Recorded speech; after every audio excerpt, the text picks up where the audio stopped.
अभिनेत्री जिनेलिया देशमुखचा चाहता वर्ग फार मोठा आहे. रितेश सोबत लग्न झाल्यानंतर महाराष्ट्राची लाडकी सून अशी तिची ओळख झाली. रितेश आणि जिनेलियाच्या जोडीवर प्रेक्षक भरभरून प्रेम करतात. अशातच रितेश सोबत लग्न करण्याआधी जिनेलियाचं लग्न झालं होतं असं बोललं जातंय. हा नेमका काय प्रकार आहे त्याविषयी या व्हिडिओतून जाणून घेऊया. महाराष्ट्राची लाडकी जोडी म्हणून रितेश आणि जिनेलियाकडे पाहिलं जातं. या जोडीचा चाहता वर्ग खूप मोठा आहे. सोशल मीडियावर त्यांचे रील्स आणि व्हिडिओ तुफान व्हायरल होतात.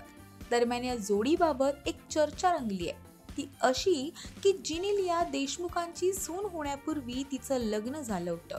अर्थात रितेश नव्हे तर दुसराच कुणीतरी जिनेलियाचा पहिला नवरा आहे आणि तो दुसरा कुणीतरी म्हणजे बॉलिवूडचा प्रसिद्ध अभिनेता जॉन अब्राहम.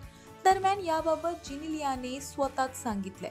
सध्या सितारे जमीन पर या सिनेमामुळे जिनेलिया चर्चेत आहे. या सिनेमाच्या निमित्ताने एका मुलाखतीत तिला जॉन सोबत झालेल्या लग्नाबद्दल विचारणा करण्यात आली.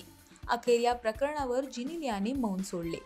त्याचं झालं असं की निशिकांत कामत दिग्दर्शित फोर्स या सिनेमात जिनेलिया आणि जॉन यांनी एकत्र काम केलंय.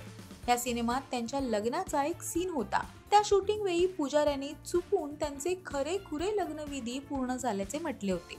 दिग्दर्शकाने हा सीन खरा वाटावा म्हणून खऱ्या पुजाऱ्याला बोलावले होते. त्यावेळी अनावधानाने त्याने जिनेलिया आणि जॉन कडून सगळे खरे विधी करून घेतले होते. वरमाला घालणे, मंगळसूत्र बांधणे ते 7 फेरे घेणे अशा सगळ्या विधी पार पडल्या होत्या. हे शूटिंग पूर्ण झाल्यानंतर त्या पुजाऱ्याने सोशल मीडियावर सगळीकडे सांगितलं, मी चुकून दोघांचं खरं लग्न लावलंय. त्या पुजाऱ्याचं नाव पंडित भागवत गुरुजी असं होतं.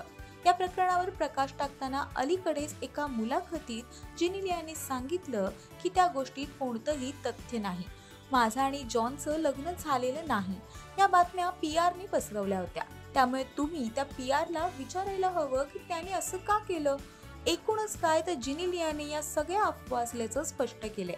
याविषयी तुम्हाला काय वाटतं ते आम्हाला कमेंट करून सांगा आणि मनोरंजन विश्वातील नवनवीन अपडेट्ससाठी ओनली मानिनीला सबस्क्राईब करा.